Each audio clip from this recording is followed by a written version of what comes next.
ഇന്നത്തെ നമ്മുടെ വിഷയം ദൈവത്തിൻ്റെ സാധ്യതയുമായി ബന്ധപ്പെട്ടിട്ടുള്ളതാണ്. ഒരു റീലാണ് ഇതിൻ്റെ പ്രധാനപ്പെട്ട ഒരു ഇതിവൃത്തം. ആദ്യം നമുക്ക് ആ റീലൊന്ന് കണ്ടു നോക്കാം. അതിനുശേഷം വിശദമായി ഒന്ന് പരിശോധിച്ച് നോക്കാം. ദൈവമുണ്ട് എന്ന് വാദിക്കുന്നവർ കാലങ്ങളായി പറയുന്ന ഒരു കാര്യമാണിത്. അതായത് ഈ ബിഗ് ബാങ് ആരാ തുടങ്ങിയത്, യൂണിവേഴ്സ് ആരാ ക്രിയേറ്റ് ചെയ്തത്, ഇത്രയും കോംപ്ലക്സ് ആയിട്ടുള്ള യൂണിവേഴ്സ് ഒക്കെ തന്നെ അങ്ങ് ഉണ്ടാകുമോ എന്നത്. ഏറ്റവും പോപ്പുലർ ആയ സയൻസ് പുസ്തകങ്ങളിൽ ഒന്നായ കാൾ സാഗന്റെ കോസ്മോസിൽ അദ്ദേഹം ഇതിന് ഉത്തരം തരുന്നുണ്ട്. അതേതാണ്ട് ഇങ്ങനെയാണ്: ഇത്രയും കോംപ്ലക്സ് ആയിട്ടുള്ള ഈ പ്രപഞ്ചം ദൈവമില്ലാതെ ഉണ്ടാകില്ല എന്ന് നിങ്ങൾ പറയുമ്പോൾ അപ്പോൾ ആ ദൈവം അതിലും എത്രയോ അധികം കോംപ്ലക്സ് ആയിരിക്കണ്ടേ. അപ്പോൾ അത്രയും കോംപ്ലക്സ് ആയിട്ടുള്ള ആ ദൈവത്തെ ആര് സൃഷ്ടിച്ചു എന്ന ചോദ്യം അവിടെ ബാക്കി വരില്ലേ? സ്ഥിരം ചോദ്യമാണ്. അങ്ങനെയാണെങ്കിൽ ദൈവത്തെ ആര് സൃഷ്ടിച്ചു, ആരുണ്ടാക്കി എന്നുള്ള ചോദ്യം. ബേസിക്കലി നമ്മൾ പറയുന്നത് കോംപ്ലക്സിറ്റി ഉള്ളത് സൃഷ്ടിക്കാൻ അതിനേക്കാൾ കോംപ്ലക്സ് ആയ ഒന്ന് വേണം, അതുകൊണ്ട് ദൈവം ഉണ്ട് എന്ന ഒരു വാദമല്ല നമ്മൾ പറയുന്നത്. മറിച്ച് ഈ പ്രപഞ്ചത്തെ നമ്മൾ പരിശോധിച്ച് നോക്കിയാൽ കോസാലിറ്റി നമുക്ക് കാണാൻ സാധിക്കും. എല്ലാത്തിനും പിന്നിൽ ഒരു കോസ് ഉണ്ടാവണം, അല്ലെ? എന്ത് സംഭവിക്കണം എന്നുണ്ടെങ്കിൽ അതിന് പിന്നിൽ ഒരു കാരണം ഉണ്ടാകണം. ആ ഒരു കാരണത്തിന്റെ ചെയിൻ ഇൻഫിനിറ്റ് ആയിട്ട് റിഗ്രസ് ചെയ്യാൻ പാടില്ല. ഇതാണ് നമ്മുടെ ആർഗ്യുമെന്റിന്റെ കോർ എന്ന് പറയുന്നത്. ഇൻഫിനിറ്റ് ആയിട്ട് പോയാൽ ഈ കാരണങ്ങളുടെ ചെയിൻ ഇൻഫിനിറ്റ് ആയിട്ട് റിഗ്രസ് ചെയ്ത് പോയാൽ കാര്യം നടക്കില്ല. ഈ പ്രപഞ്ചം സാധ്യമാകണമെന്നുണ്ടെങ്കിൽ ഇതിന് പിന്നിലുള്ള കാരണങ്ങൾ അനന്തമായി പോയാൽ ഈ പ്രപഞ്ചം സാധ്യമാകില്ല. ഈ പ്രപഞ്ചം ഉണ്ട്. അപ്പൊ അതുകൊണ്ട് തന്നെ ഈ കാരണങ്ങളുടെ ചെയിൻ അനന്തമായി പോകാൻ പറ്റൂല. അതിന്റെ ഏറ്റവും അവസാനത്ത് കാരണങ്ങൾ ആവശ്യമില്ലാത്ത ഒരു അസ്തിത്വം വേണം. ആ അസ്തിത്വത്തെയാണ് നമ്മൾ ദൈവം എന്ന് വിളിക്കുന്നത്. ആ ദൈവത്തെയാണ് നമ്മൾ അൽ ഇലാഹ്, സാക്ഷാൽ ആരാധ്യൻ, സർവേശ്വരൻ, അള്ളാഹ് എന്ന് വിളിക്കുന്നത്. ആ കാരണങ്ങൾ ആവശ്യമില്ലാത്ത, മറ്റാരും സൃഷ്ടിക്കേണ്ടതില്ലാത്ത, ഉണ്ടായതല്ല ദൈവം. ദൈവം ഉണ്ട്. ആ ഉള്ള ദൈവത്തിന് കാരണങ്ങൾ ആവശ്യമില്ലാത്ത, തുടക്കം ആവശ്യമില്ലാത്ത ഒരു ദൈവം ഉണ്ടെങ്കിൽ മാത്രമേ ബാക്കിയുള്ള കാര്യങ്ങളൊക്കെ വിശദീകരിക്കാൻ പറ്റൂ എന്നുള്ളതാണ് ബേസിക് ആയ ആർഗ്യുമെന്റ്. അപ്പൊ കാരണങ്ങൾ ആവശ്യമില്ലാത്ത ദൈവത്തിന്റെ കാരണം എന്താന്ന് ചോദിക്കുകയാണെന്നുണ്ടെങ്കിൽ അതിന് ചില്ലറ വിവരക്കേട് പോലല്ലോ.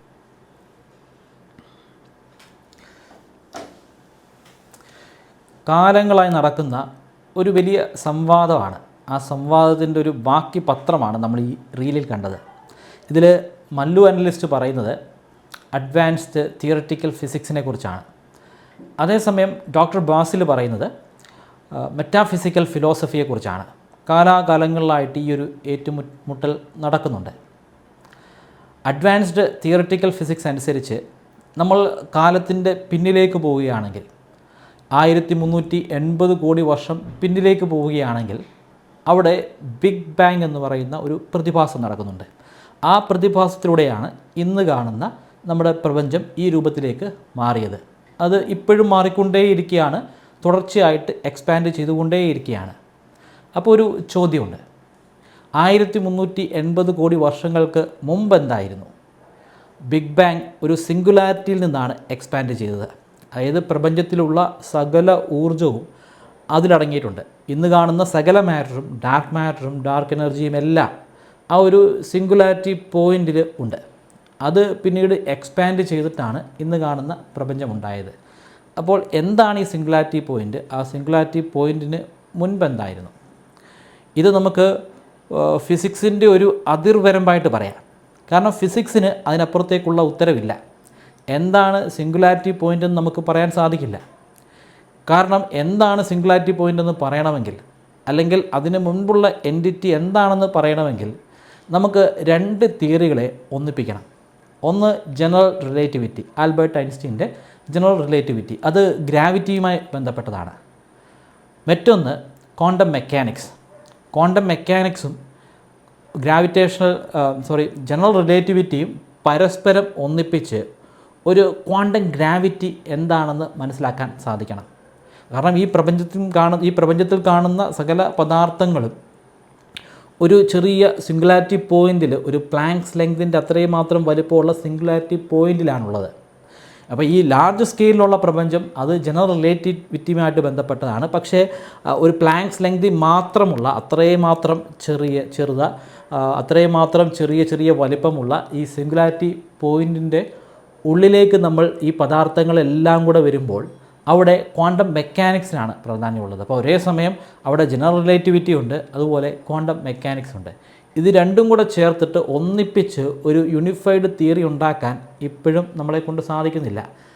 പല തരത്തിലുള്ള ഹൈപ്പോത്തിസിസുകൾ നമ്മൾ കാലങ്ങളായിട്ട് പരീക്ഷിച്ചുകൊണ്ട് തന്നെ ഇരിക്കുകയാണ്. പക്ഷേ ഇപ്പോഴും അതിന് റിസൾട്ടില്ല. അതായത് ഫിസിക്സിനെ സംബന്ധിച്ചിടത്തോളം ആ ചോദ്യത്തിന് ഉത്തരമില്ല. നമുക്കറിയില്ല എന്താണ് സിംഗുലാരിറ്റി പോയിൻ്റ് എന്ന്, നമുക്കറിയില്ല. അതിനെക്കുറിച്ച് ചിന്തിക്കാനേ പറ്റില്ല. ഫിസിക്സ് റിലവൻ്റാണ്, തിയററ്റിക്കൽ ഫിസിക്സ് റിലവൻ്റാണ്. അതുപോലെ തന്നെ റിലവൻ്റാണ് മെറ്റാഫിസിക്കൽ ഫിലോസഫി, മെറ്റാഫിസിക്സും അതുപോലെ തന്നെ ഇമ്പോർട്ടൻ്റ് ആണ്. എവിടെയാണോ ഫിസിക്സിന് ഉത്തരമില്ലാതെ ആകുന്നത് അവിടെ നമുക്ക് മെറ്റാഫിസിക്സ് അപ്ലൈ ചെയ്യാം. മെറ്റാഫിസിക്സിലൂടെ നമുക്ക് കിട്ടുന്നത് ഒരു ഫാക്റ്റ് അല്ല, അതൊരു ലോജിക്കൽ പോസിബിലിറ്റിയാണ്. സയൻസിലൂടെ നമുക്ക് കിട്ടുന്നത് ഒരു ഫാക്റ്റാണ്. സയൻസിന് ഇപ്പോൾ ഉത്തരവില്ല, സിംഗുലാരിറ്റി പോയിൻ്റ് എന്താണെന്ന് ഉള്ളൊരു ഉത്തരവില്ല. പല ഹൈപ്പോത്തിസിസുകൾ നമ്മൾ ടെസ്റ്റ് ചെയ്തുകൊണ്ടേയിരിക്കുകയാണ്, പക്ഷേ ആ ഉത്തരം നമുക്ക് കിട്ടിയിട്ടില്ല. അപ്പോൾ സയൻസിനെ സംബന്ധിച്ചിടത്തോളം നമുക്കറിയില്ല. എന്നാൽ മെറ്റാഫിസിക്സിൽ അറിയില്ല എന്നല്ല പറയുന്നത്. മെറ്റാഫിസിക്സിൽ അവിടുത്തെ ലോജിക്ക് ഉപയോഗിച്ചുകൊണ്ട് എന്തൊക്കെ പോസിബിലിറ്റീസാണ് അവിടെ ഉള്ളതെന്നാണ് പറയുന്നത്. പക്ഷേ അതൊരിക്കലും നമുക്ക് അതേ രീതിയിൽ തന്നെ കൃത്യമായിട്ട് അങ്ങനെ തന്നെയാണെന്ന് ഒരിക്കലും പറയാൻ കഴിയില്ല. ഡോക്ടർ ബാസിൽ പറയുന്നതനുസരിച്ച് നമ്മൾ ഒരുപാട് വർഷം പിന്നിലേക്ക് പോയി നോക്കുമ്പോൾ അവിടെ നമുക്ക് പ്രപഞ്ചത്തിൻ്റെ തുടക്കം കാണാൻ കഴിയും. തുടക്കമുണ്ടവിടെ. ആ തുടക്കത്തിൻ്റെ കാരണക്കാരൻ ദൈവമാണ് ഈ കാണുന്ന പ്രപഞ്ചം സൃഷ്ടിച്ചത്. ആ ദൈവത്തെ ആർക്കും സൃഷ്ടിക്കാൻ സാധിക്കത്തില്ലെന്ന് ബാസിൽ പറയുന്നു. ദൈവമാണ് ഈ കാണുന്ന പ്രപഞ്ചത്തെ സൃഷ്ടിച്ചത്. അത് ഒരു ലോജിക്കൽ പോസിബിലിറ്റി തന്നെയാണ്, പക്ഷേ അതൊരു പോസിബിലിറ്റി മാത്രമാണ്. അതുതന്നെയാണ് യാഥാർത്ഥ്യമെന്ന് നമുക്കൊരിക്കലും പറയാൻ സാധിക്കില്ല. പക്ഷേ ഇത് മാത്രമല്ല മെറ്റാഫിസിക്സിൽ ലോജിക്കൽ പോസിബിലിറ്റി ആയിട്ടുള്ളത്. വേറെയും ഒരുപാട് പോസിബിലിറ്റീസ് ഉണ്ട്. ചിലതൊക്കെ ഞാൻ മുമ്പ് പലപ്പോഴായിട്ട് വീഡിയോസായിട്ട് ചെയ്തിട്ടുണ്ട്. എന്നാലും ആ കാര്യങ്ങൾ കൂടി നമുക്കിവിടെ ഒന്ന് പരിശോധിച്ച് നോക്കാം. ആദ്യം മെറ്റാഫിസിക്സ് അല്ലാതെ തിയററ്റിക്കൽ ഫിസിക്സിൽ എന്താണ് പറയുന്നതെന്ന് നമുക്ക് നോക്കാം. തിയററ്റിക്കൽ ഫിസിക്സ് അനുസരിച്ച് വർഷങ്ങൾക്ക് മുമ്പ് 1380 കോടി വർഷങ്ങൾക്ക് മുമ്പ് ബിഗ് ബാങ്ങിൻ്റെ എക്സ്പാൻഷൻ നടന്നുവെന്ന് ഞാൻ പറഞ്ഞു.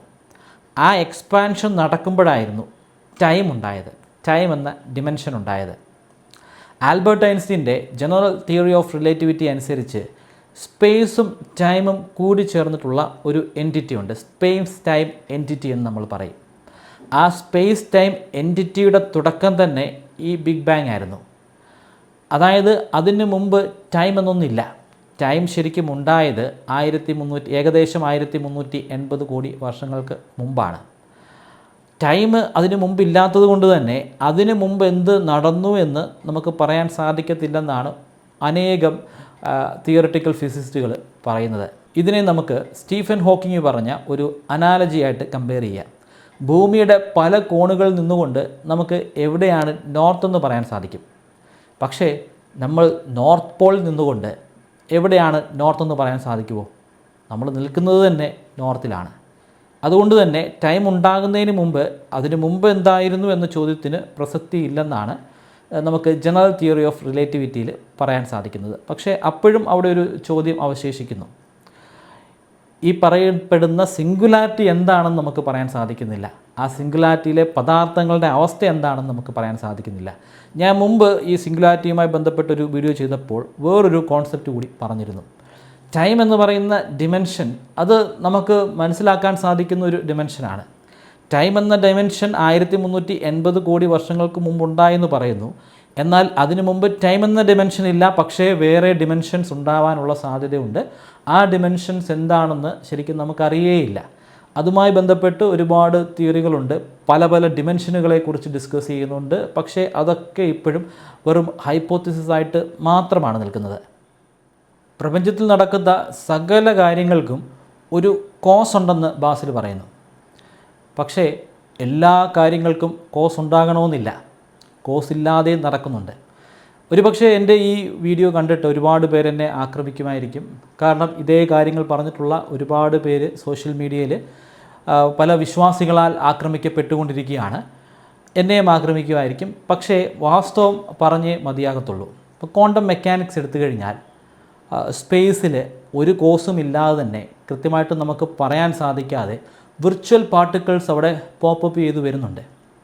ക്വാണ്ടം മെക്കാനിക്സ് നമ്മളൊരു ജനറൽ ഓഡിയൻസിനോട് പറയുമ്പോൾ അത് ആ ജനറൽ ഓഡിയൻസിന് മനസ്സിലാകുന്ന ഭാഷയിൽ വേണം അവതരിപ്പിക്കാൻ. അവിടെ നമുക്ക് മാത്തമാറ്റിക്കൽ ഇക്വേഷൻസോ മോഡൽസോ കൊണ്ടുപോയി പറയാൻ സാധിക്കില്ല. ക്വാണ്ടം മെക്കാനിക്സുമായി ബന്ധപ്പെട്ട് ഞാൻ ക്ലാസ്സുകൾ എടുക്കാറുണ്ട്. ജനറൽ ഓഡിയൻസിന് വേണ്ടി മാത്രമല്ല, അല്ലാതെ അക്കാഡമിക്കലി ഞാൻ ക്ലാസ്സുകൾ എടുക്കാറുണ്ട്, അതുമായി ബന്ധപ്പെട്ട് റിസർച്ച് വർക്ക്സ് ചെയ്യാറുണ്ട്. ഫാക്കൽറ്റി ഡെവലപ്മെൻറ്റ് പ്രോഗ്രാമിൽ ഞാൻ ക്വാണ്ടം മെക്കാനിക്സിൻ്റെ ക്ലാസ്സുകൾ എടുക്കും. അവിടെ പക്ഷേ ഞാൻ എൻ്റെ യൂട്യൂബിൽ ചെയ്യുന്നത് പോലെ, യൂട്യൂബിൽ പറയുന്നത് പോലുള്ള ഒരു അവതരണമല്ല ഞാൻ നടത്തുന്നത്. അത് തീർത്തും ഡിഫറെൻ്റായിട്ട് കംപ്ലീറ്റ്ലി മാത്തമെറ്റിക്സ് ഉപയോഗിച്ചിട്ടായിരിക്കും പറയുന്നത്. അപ്പോൾ ഇവിടെ പറയുന്നതും അവിടെ പറയുന്നതും തമ്മിലൊന്ന് കമ്പയർ നോക്കിക്കഴിഞ്ഞാൽ അതിൽ ചില വ്യത്യാസങ്ങളൊക്കെ കാണാൻ പറ്റും. അതിനൊരു റീസണുണ്ട്. നമ്മൾ ചെറിയ ക്ലാസ്സുകളിലൊക്കെ പഠിക്കുന്നത് സൂര്യൻ ഉദിക്കുന്നത് കിഴക്കാണെന്നും അസ്തമിക്കുന്നത് പടിഞ്ഞാറാണെന്നുമാണ്. അപ്പോൾ നമ്മൾ ചിന്തിക്കുന്നത് സൂര്യൻ ഇങ്ങനെ ഭൂമിക്ക് ചുറ്റുമായിട്ട് കറങ്ങി ഉച്ചയാകുമ്പോൾ നേരെ മുകളിലെത്തുന്നു, പടിഞ്ഞാറ് വൈകുന്നേരം ആകുമ്പോഴത്തേക്ക് എത്തുന്നു, രാത്രിയാകുമ്പോൾ അപ്പുറത്തെ സൈഡിൽ സൂര്യൻ പോകുന്നു. ഇങ്ങനെയൊക്കെ ആയിരിക്കും നമ്മൾ ചിന്തിക്കുക. കാരണം അതിൻ്റെ അർത്ഥം അങ്ങനെയാണ്, സൂര്യൻ അവിടെ ഉദിക്കുന്നു പിന്നീട് അസ്തമിക്കുന്നു എന്നാണ്. പക്ഷേ പിന്നീട് നമ്മൾ കുറച്ചുകൂടെ ഉയർന്ന ക്ലാസ്സുകളിൽ വരുമ്പോൾ സൂര്യനല്ല നമ്മളെ വലം വയ്ക്കുന്നതെന്നും ഭൂമി സൂര്യന് ചുറ്റും വലം വയ്ക്കുകയാണെന്നും നമ്മൾ പഠിക്കും. പക്ഷേ പിന്നെയും ഹയറിലേക്ക് പോകുമ്പോൾ സൂര്യനും ഭൂമിയും ഒക്കെ സൗരയൂഥത്തിലുള്ള സകല പദാർത്ഥങ്ങളും വലം വയ്ക്കുന്നുണ്ടെന്ന് നമുക്ക് മനസ്സിലാക്കാം. ഇതെല്ലാം വലം വയ്ക്കുന്നത് ബാരി സെൻറ്ററിന് ചുറ്റുമായിട്ടാണ്. സൂര്യൻ്റെ മാസ് വളരെ വളരെ കൂടുതലായതുകൊണ്ട് തന്നെ സോളാർ സിസ്റ്റത്തിൻ്റെ ബാരി സെൻറ്റർ സൂര്യൻ്റെ വളരെ അടുത്താണ്. പക്ഷേ അപ്പോഴും നമ്മൾ ടെക്നിക്കലി പറയേണ്ടത് സൂര്യനും കറങ്ങുന്നുണ്ട്, ആ ബാരി സെൻറ്ററിന് ചുറ്റും കറങ്ങുന്നുണ്ട്. ഭൂമി കറങ്ങുന്നത് സൂര്യന് ചുറ്റുമല്ല, മറിച്ച് ആ ബാരി സെൻറ്ററിന് ചുറ്റുമാണെന്ന് നമ്മൾ പറയേണ്ടി വരും. പക്ഷേ സ്റ്റിൽ നമ്മൾ ചെറിയ ക്ലാസ്സുകളിൽ പറയുന്നത് സൂര്യൻ കിഴക്കുദിക്കുന്ന കാര്യത്തെക്കുറിച്ചും ഭൂമി സൂര്യന് ചുറ്റും കറങ്ങുന്നതിനെക്കുറിച്ചുമൊക്കെയാണ്. അവിടെ നമ്മൾ ബാരി സെൻറ്റർ പോയി പറയാറില്ല. ബാരി സെൻറ്റർ നമ്മൾ ചെറിയ ക്ലാസ്സുകളിൽ പോയി പറഞ്ഞു കഴിഞ്ഞാൽ അവർക്കൊന്നും മനസ്സിലാകില്ല. ഇതിനും അപ്പുറം വേറെയും പല കാര്യങ്ങളുണ്ട്. വെറാ സി റൂബിൻ പ്രപ്പോസ് ചെയ്ത ഗാലക്സി റൊട്ടേഷൻ പ്രോബ്ലം, ആ ഗാലക്സി റൊട്ടേഷൻ പ്രോബ്ലം അനുസരിച്ച് നമുക്കൊരിക്കലും സൂര്യന് ചുറ്റും ഇങ്ങനെ കറങ്ങാനേ പറ്റില്ല. എന്തിന്, നമ്മുടെ മിൽക്കി വേ എന്ന ഗാലക്സി പോലും ഇവിടെ ഉണ്ടാകില്ല. ഇവിടെ നിന്ന് തെറിച്ചു പോകും. ഇവിടെയുള്ള നമുക്ക് കാണാൻ സാധിക്കുന്ന വിസിബിളായിട്ടുള്ള ആറ്റം കൊണ്ടുള്ള മാറ്റേഴ്സ് മതിയാകില്ല ഇവിടെയുള്ള പദാർത്ഥങ്ങൾക്ക് ഇത്രയധികം വേഗതയിൽ മിൽക്കി വേയിൽ ഇങ്ങനെ വലം വെച്ചുകൊണ്ടിരിക്കാൻ, ഇങ്ങനെ കറങ്ങിക്കൊണ്ടേയിരിക്കാൻ. അത് ഇവിടെ നിന്ന് തെറിച്ചു പോകും. ഇതിൻ്റെ അടിസ്ഥാനത്തിലാണ് വെറാ സി റൂബിൻ വർഷങ്ങൾക്ക് മുമ്പ് ഡാർക്ക് മാറ്റർ പ്രപ്പോസ് ചെയ്തത്. എൻ്റെ PhDയും വെറാ സി റൂബിൻ്റെ ഗാലക്സി റൊട്ടേഷൻ പ്രോബ്ലവും ഡാർക്ക് മാറ്ററുമായിട്ടും തന്നെ ബന്ധപ്പെട്ടതായിരുന്നു. ഞാൻ മുമ്പ് അതുമായി ബന്ധപ്പെട്ടൊരു പേപ്പർ പബ്ലിഷ് ചെയ്തപ്പോൾ അതിനെക്കുറിച്ച് ഡീറ്റെയിൽ ആയിട്ടൊരു വീഡിയോ ചെയ്തിരുന്നു. താല്പര്യമുള്ളവർക്ക് അതിൻ്റെ ലിങ്ക് ഞാൻ ഐ ബട്ടണിലും ഡിസ്ക്രിപ്ഷനിലും കൊടുത്തേക്കാം, ഒന്ന് പരിശോധിക്കുക. അതായത് നമ്മളൊരു ജനറൽ ഒരു കമ്മ്യൂണിറ്റിക്ക് നമ്മൾ ക്ലാസ് എടുക്കുന്നതും ഒരു അക്കാഡമിക്കലി ഒരു ക്ലാസ് എടുക്കുന്നതും റിസർച്ച് വർക്ക് ചെയ്യുന്നതും എൻ്റയർലി ഡിഫറെൻ്റ് ആയിട്ടാണ്.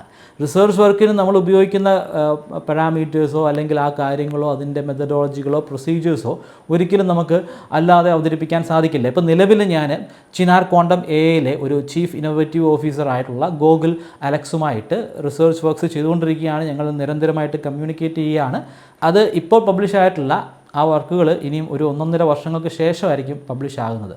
കാരണം ഒരു ഡിലേ ഉണ്ട്. നമുക്ക് എക്സ്പെരിമെൻറ്റ് നടത്തി അത് ഒരു മാനുസ്ക്രിപ്റ്റ് ആക്കി മാറ്റി പിന്നീട് അത് പബ്ലിഷ് ചെയ്യാനായിട്ട് കൊടുത്ത് അവർ 2, 3, 4 റിവ്യൂസ് കഴിഞ്ഞ് പബ്ലിഷ് ചെയ്ത് വരുമ്പോഴത്തേക്കിനും ഒരു സമയം എടുക്കും. ഞാൻ കഴിഞ്ഞ ഓണം വെക്കേഷൻ നടത്തിയിട്ടുള്ള എക്സ്പെരിമെൻറ്റ് അത് ഈ അടുത്താണ് അതിന് അക്സെപ്റ്റൻസ് കിട്ടിയത്. അതിപ്പോഴും പബ്ലിഷായി വന്നിട്ടില്ല. മേ ബി ഒരാഴ്ചയ്ക്കുള്ളിലോ ഒരു 10 ദിവസത്തിനുള്ളിലോ അത് പബ്ലിഷായിട്ട് വരും. അതായത് ഏകദേശം ഒരു വർഷത്തിനടുത്ത് സമയം എടുത്തിട്ടുണ്ട് അത് പബ്ലിഷായിട്ട് വരാൻ. അപ്പം എൻ്റെ ക്വാണ്ടം കമ്പ്യൂട്ടിങ്ങുമായിട്ട് ബന്ധപ്പെട്ടിട്ടുള്ള വർക്കുകളും നടക്കുന്നുണ്ട്. ഞാനിത് എടുത്ത് പറയാനുള്ള കാരണം ഞാനൊരു ജനറൽ ഓഡിയൻസിന് പറഞ്ഞിട്ടുള്ള ക്ലാസ്സുകൾ എടുത്തിട്ട് ആ പറയുന്ന കാര്യങ്ങളൊക്കെ തെറ്റാണെന്ന് പല ആളുകളും ബോധപൂർവം വരുത്തി തീർക്കാൻ ശ്രമിക്കുന്നുണ്ട്. അത് നമ്മൾ ചെറിയ ക്ലാസ്സുകളിൽ സൂര്യൻ കിഴക്കുദിക്കുന്നു പടിഞ്ഞാറ് അസ്തമിക്കുന്നു എന്ന് പറയുന്ന കാര്യം തെറ്റാണ്. ഈ പറയുന്ന ആൾക്ക് ഇതിനെക്കുറിച്ചൊരു ധാരണയുമില്ല എന്ന് പറയുന്നതിന് തുല്യമാണ്. ശാസ്ത്രപ്രബന്ധം എനിക്ക് വായിക്കാൻ അറിയില്ല, ഞാൻ വായിച്ചിട്ടില്ല, എന്നെ കല്ലെറിഞ്ഞ് ഓടിക്കണമെന്നൊക്കെയാണ് പലരും പറയുന്നത്. ശാസ്ത്രപ്രബന്ധം എൻ്റെ PhDയുടെ ഭാഗമായിട്ട് തന്നെ ഞാനൊരു 200-ലധികം പ്രബന്ധങ്ങൾ വായിച്ചിട്ടുണ്ട്. ഞാനൊരു 10-12ഓളം പ്രബന്ധങ്ങൾ പബ്ലിഷ് ചെയ്തിട്ടുണ്ട്. അതിൽ 3 Q2 സൈ ഇൻഡെക്സ്ഡ് ജേണൽസ് ആയിരുന്നു. അല്ലാതെ IEEE കോൺഫറൻസുകളിലുമൊക്കെ 5 പേപ്പറുകൾ ചെയ്തിട്ടുണ്ട്. ഒരെണ്ണം ഇപ്പോൾ ചെയ്യാൻ പോവുകയാണ്. എല്ലാ കാര്യങ്ങൾക്കും കോഴ്സ് നിർബന്ധമായിട്ടും ഉണ്ടായിരിക്കുമെന്ന് പറയുന്നത് ശരിക്കും തെറ്റാണെന്നാണ് ഞാൻ പറഞ്ഞത്. അതിൻ്റെ ഒരു റീസൺ ഞാൻ പറഞ്ഞു കഴിഞ്ഞു. കോസ്മോളജിക്കൽ മോഡൽസ് ഉണ്ട്. Hartle Hawking no boundary model.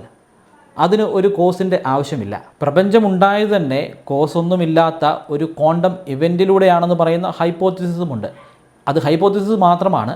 ശാസ്ത്രീയമായിട്ട് അതങ്ങനെ തന്നെയാണെന്ന് നമ്മൾ കണ്ടെത്തിയിട്ടില്ല. ചില വിശ്വാസികൾ പറയുന്നത് ബിഗ് ബാങ് ഒന്നുമില്ലായ്മയിൽ നിന്നുണ്ടായതാണ്, ഒന്നുമില്ലായ്മയിൽ നിന്ന് ഒന്നും ഉണ്ടാകില്ല, അവിടെ എന്തെങ്കിലുമൊക്കെ വേണമെന്നാണ്. ശരിക്കും പറഞ്ഞാൽ ബിഗ് ബാങ് ഉണ്ടായത് ഒന്നുമില്ലായ്മയിൽ നിന്നല്ല. ഞാൻ പറഞ്ഞല്ലോ, ഇവിടെയുള്ള സകല ഊർജ്ജവും സകല പദാർത്ഥവും ഊർജ്ജത്തിൻ്റെ രൂപത്തിൽ അവിടെ ഉണ്ട്, വളരെ കുറഞ്ഞ സ്പേസിൽ അവിടെ ഉണ്ട്. പക്ഷേ അതെന്താണെന്നോ അതെങ്ങനെയാണെന്നോ പറയാൻ, നിർവചിക്കാൻ നമ്മളെക്കൊണ്ട് നിലവിൽ സാധിക്കുന്നില്ലെന്ന് മാത്രം. പ്രപഞ്ചത്തിൻ്റെ തുടക്കവുമായി ബന്ധപ്പെട്ടിട്ടുള്ള മറ്റൊരു ഹൈപ്പോത്തിസിസ് ആണ് big bounce theory. Big bounce theory അനുസരിച്ച് പ്രപഞ്ചം ഒരു സിംഗുലാരിറ്റിയിൽ നിന്ന് ഒരു വലിയ പ്രപഞ്ചമായിട്ട് വികസിക്കുന്നു, അതിനുശേഷം വീണ്ടും അത് സിംഗുലാരിറ്റിയിലേക്ക് പോകുന്നു, വീണ്ടും അവിടെ നിന്ന് ബൗൺസ് ചെയ്ത് ഒരു വലിയ പ്രപഞ്ചമായിട്ട് മാറുന്നു. ഇതിങ്ങനെ കണ്ടിന്യൂസ് ആയിട്ട് ഇൻഫൈനൈറ്റ് ആയിട്ട് ഇങ്ങനെ ആവർത്തിച്ചു കൊണ്ടിരിക്കുകയാണെന്നാണ് ആ ഒരു ഹൈപ്പോത്തിസിസ് പറയുന്നത്. അതും ഒരു ഹൈപ്പോത്തിസിസ് ആണ്, അത് ശാസ്ത്രീയമായിട്ട് അങ്ങനെ തന്നെയാണെന്ന് നമ്മൾ കണ്ടെത്തിയിട്ടില്ല. ഇനി നമുക്ക് മെറ്റാഫിസിക്സ് ഒന്ന് പരിശോധിക്കാം. മെറ്റാഫിസിക്സ് ഞാൻ മുമ്പ് പറഞ്ഞതുപോലെ അത് ഇറലവൻ്റ് ആയിട്ടുള്ള ഒന്നല്ല. മെറ്റാഫിസിക്സിനെ പലപ്പോഴും നമുക്ക് ആവശ്യമുണ്ട് ലോജിക്കൽ പോസിബിലിറ്റീസ് കണ്ടെത്താൻ. പക്ഷേ അത് പോസിബിലിറ്റീസ് മാത്രമാണ്, അത് യാഥാർത്ഥ്യമാണ്, അത് 100% ശരിയാണെന്ന് നമുക്ക് പറയാൻ സാധിക്കില്ല. മെറ്റാഫിസിക്സ് അനുസരിച്ച് എല്ലാത്തിനും ഒരു കോസ് ഉണ്ട്. അവിടെ ഇനിയിപ്പോൾ ടൈം ഇല്ല, ടൈമിൻ്റെ തുടക്കം അവിടെയാണ് ഉണ്ടായതെങ്കിൽ പോലും മെറ്റാഫിസിക്സ് അനുസരിച്ച് അവിടെ ഒരു ഓണ്ടോളജിക്കൽ കോസ് ഉണ്ട്. അതായത് അവിടെ ഒരു പ്ലാറ്റ്ഫോം ഉണ്ട്. ആ പ്ലാറ്റ്ഫോം എന്താണെന്ന് നമുക്ക് പറയാൻ സാധിക്കണം, അല്ലെങ്കിൽ ആ പ്ലാറ്റ്ഫോം ഉണ്ടാവാൻ അവിടെ ഒരു കാരണമുണ്ട്. ഇതുമായി ബന്ധപ്പെട്ട് മെറ്റാഫിസിസ്റ്റുകൾ യൂസ് ചെയ്യുന്ന ഒരു ആർഗ്യുമെൻ്റ് ഉണ്ട്, കലാം കോസ്മോളജിക്കൽ ആർഗ്യുമെൻറ്റ്. ഇതൊരു സയൻറ്റിഫിക് തിയറി ഒന്നുമല്ല, ഇതൊരു ലോജിക്കൽ പോസിബിലിറ്റി മാത്രമാണ്. ഈ ആർഗ്യുമെൻറ്റിൻ്റെ തുടക്കക്കാരൻ മെഡീവൽ കാലഘട്ടത്തിൽ ജീവിച്ചിരുന്ന ഒരു ഇസ്ലാമിക് ഫിലോസഫറാണ്. പിന്നീട് അതിനെ വലിയ രീതിയിൽ ഡെവലപ്പ് ചെയ്ത് കൊണ്ടുവന്ന മറ്റൊരു ഫിലോസഫറാണ് വില്യം ലെയ്ൻ ക്രെയ്ഗ്. ഈ ആർഗ്യുമെൻ്റ് ഒന്ന് വ്യക്തമാകാൻ ഞാനൊരു അനാലജി പറയാം. കുറേ ഭാഗങ്ങളുള്ള ഒരു പുസ്തകം, അതായത് അതിന് പാർട്ട് 1 ഉണ്ട്, കുറച്ച് നാൾ കഴിഞ്ഞപ്പോൾ അതിൻ്റെ പാർട്ട് 2 ഉണ്ട്, പാർട്ട് 3 ഉണ്ട്, അങ്ങനെ പാർട്ട് 4, പാർട്ട് 5 കുറേ അധികം ഭാഗങ്ങളുണ്ട്. പാർട്ട് 1ൻ്റെ കണ്ടിന്യൂറ്റിയാണ് പാർട്ട് 2, അതിൻ്റെ കണ്ടിന്യൂറ്റി പാർട്ട് 3, അതിൻ്റെ കണ്ടിന്യൂറ്റി പാർട്ട് 4. പാർട്ട് 4 ഉണ്ടാകാനുള്ള കാരണം എന്താണ്? അതിൻ്റെ കാരണമാണ് പാർട്ട് 3. പാർട്ട് 3 ഉണ്ടാകാനുള്ള കാരണമാണ് പാർട്ട് 2. പാർട്ട് 2 ഉള്ളതുകൊണ്ടാണ് പാർട്ട് 3 ഉണ്ടായത്. പാർട്ട് 2ൻ്റെ കാരണം പാർട്ട് 1 ആണ്. പാർട്ട് 1ന് മുമ്പ് ഒരു പുസ്തകം ഇറങ്ങിയിട്ടില്ല. അതിൻ്റെ അർത്ഥം അതിനൊരു കാരണമില്ലെന്നല്ല, അതിനൊരു കാരണമുണ്ട്. അതിൻ്റെ കാരണം അത് എഴുതിയ ആളാണ്. അതായത് പ്രപഞ്ചത്തിൻ്റെ പിന്നിലേക്ക് നമ്മളിങ്ങനെ പോയി ഒരു ഘട്ടം കഴിഞ്ഞാൽ അതിന് പിന്നിലേക്കൊന്നുമില്ല.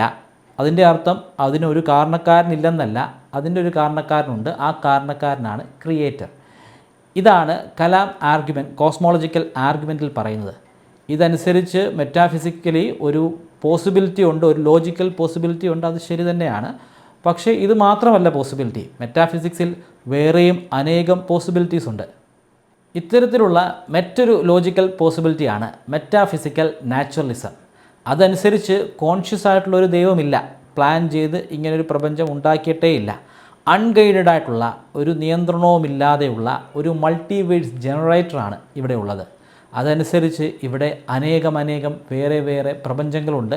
ഓരോ പ്രപഞ്ചങ്ങളിലെയും പ്രകൃതി നിയമങ്ങൾ അത് തീർത്തും വ്യത്യസ്തമാണ്. മറ്റൊരു സാധ്യതയാണ് സ്പിനോസിസം അല്ലെങ്കിൽ പാൻതീസം. ബറൂച്ച് സ്പിനോസയാണ് ഇത് പ്രപ്പോസ് ചെയ്തത്, അതുകൊണ്ട് തന്നെ അദ്ദേഹത്തിൻ്റെ പേരിലാണ് ഇത് അറിയപ്പെടുന്നത്.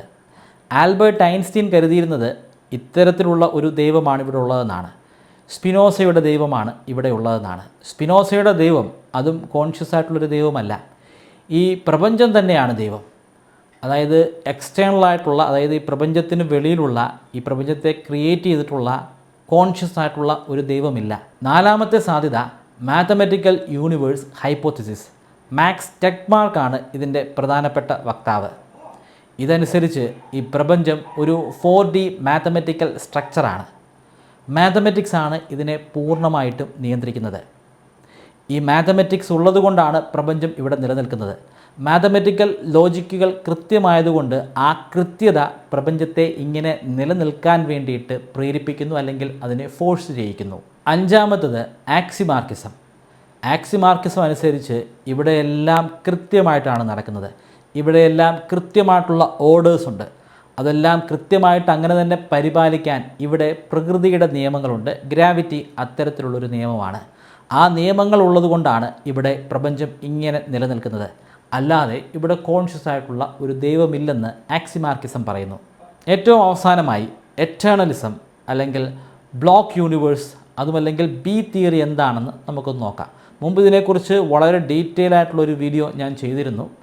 എന്നാലും വളരെ ബ്രീഫായിട്ട് അതെന്താണെന്ന് നമുക്കൊന്ന് മനസ്സിലാക്കാം. ബി തിയറി അനുസരിച്ച് പാസ്റ്റും പ്രസൻറ്റും ഫ്യൂച്ചറും എല്ലാം ഈ യൂണിവേഴ്സിൽ ഒരുപോലെ തന്നെ നിൽക്കുന്നുണ്ട്. അതെല്ലാം നിൽക്കുന്ന ഒരു 4 ഡയമെൻഷണൽ സ്ട്രക്ചറാണ്, ഒരു 4 ഡയമെൻഷണൽ സ്പേസാണ് നമ്മുടെ പ്രപഞ്ചം. ആ പ്രപഞ്ചത്തിൽ നമ്മളിപ്പോൾ സംസാരിച്ചു കൊണ്ടിരിക്കുന്ന ഈ പ്രസൻറ്റ് ടെൻസ് മാത്രമല്ല, വരാൻ പോകുന്നതുകൊണ്ട്, വരാൻ പോകുന്ന കാര്യം ഓൾറെഡി നടന്നു കഴിഞ്ഞു എന്നാണ് ഇതിൽ പറയുന്നത്. കഴിഞ്ഞ കാലങ്ങൾ കഴിഞ്ഞ് പോയി എന്നല്ല, അതുമുണ്ട്. അതും ഈ പ്രപഞ്ചത്തിൻ്റെ ഈ 4 ഡയമെൻഷണൽ സ്പേസിൽ അടക്കം ചെയ്തിട്ടുണ്ട്. അതിന് ബോർഡർ ലൈൻസ് ഉണ്ട്. അതിൻ്റെ ബോർഡർ ലൈനാണ് ശരിക്കും നമ്മൾ ബിഗ് ബാങ് എന്ന് പറയുന്നത്. ഇതൊരു ഹൈപ്പോത്തിസിസ് മാത്രമാണ്. ഞാൻ ഇപ്പോൾ അവസാനമായിട്ട് പറഞ്ഞിട്ടുള്ള ആ 6-7 സാധ്യതകൾ അതൊക്കെ ലോജിക്കലി പോസിബിളാണ്. പക്ഷേ അത് തന്നെയാണെന്ന് നമുക്കൊരിക്കലും പറയാൻ സാധിക്കത്തില്ല. അതിലുള്ള ഒരു ലോജിക്കൽ പോസിബിലിറ്റി മാത്രമാണ് ദൈവം ക്രിയേറ്റ് ചെയ്തു എന്നുള്ളത്.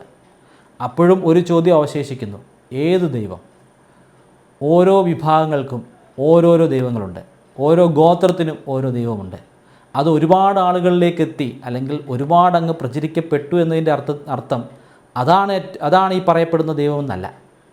ചിലപ്പോൾ ഇതൊന്നും ആയിരിക്കില്ല, വേറെന്തെങ്കിലും ആയിരിക്കാമെന്നാണ് ഞാൻ പറയുന്നത്. കാരണം അതൊരു ലോജിക്കൽ പോസിബിലിറ്റി മാത്രമാണ്. അത് മാത്രമല്ല ലോജിക്കൽ പോസിബിലിറ്റീസ് എന്നും ഞാൻ പറഞ്ഞു കഴിഞ്ഞു. വേറെയും ഒരുപാട് പോസിബിലിറ്റീസ് ഉണ്ട്. അതങ്ങനെ തന്നെയാണെന്ന് പറയാൻ സാധിക്കണമെങ്കിൽ അത് മെറ്റാഫിസിക്സ് ആകാൻ പാടില്ല, അത് ഫിസിക്സ് ആയിരിക്കണം. ഇത് രണ്ടും കൂടെ കമ്പൈൻ ചെയ്യാനും പാടില്ല. രണ്ടും കമ്പൈൻ ചെയ്യുന്നത് ശുദ്ധ അസംബന്ധമാണ്. ഫിസിക്സിന് ഉത്തരം മുട്ടുമ്പോൾ അല്ലെങ്കിൽ ഫിസിക്സിന് അറിയില്ല എന്നൊരു കാര്യം പറയാൻ സാധിക്കുമ്പോൾ മാത്രം അവിടെ മെറ്റാഫിസിക്സ് ഉപയോഗിക്കുക. ഫിസിക്സ് 100% ശരിയായിട്ട് കണ്ടെത്തിയിട്ടുള്ള കാര്യത്തിൽ മെറ്റാഫിസിക്സ് ഉപയോഗിക്കുന്നതിൽ അർത്ഥമില്ല.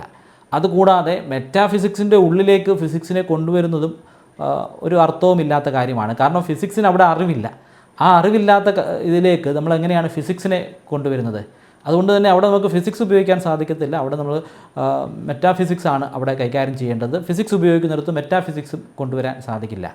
ഇതിൻ്റെയൊക്കെ അടിസ്ഥാനത്തിൽ അയാൾക്കൊരു ബുദ്ധിയുമില്ല, ഇയാൾക്കൊരു ബുദ്ധിയുമില്ല, അല്ലെങ്കിൽ എനിക്കൊരു ബുദ്ധിയുമില്ല, മല്ലു അനലിസ്റ്റ് ബുദ്ധിശൂന്യനാണ് അല്ലെങ്കിൽ ഡോക്ടർ ബേസിൽ ബുദ്ധിശൂന്യനാണെന്നൊന്നും പറയുന്നതിൽ ഒരു അർത്ഥവുമില്ല. അങ്ങനെ പറയുന്നത് തന്നെ ഒരു മണ്ടത്തരമാണ്.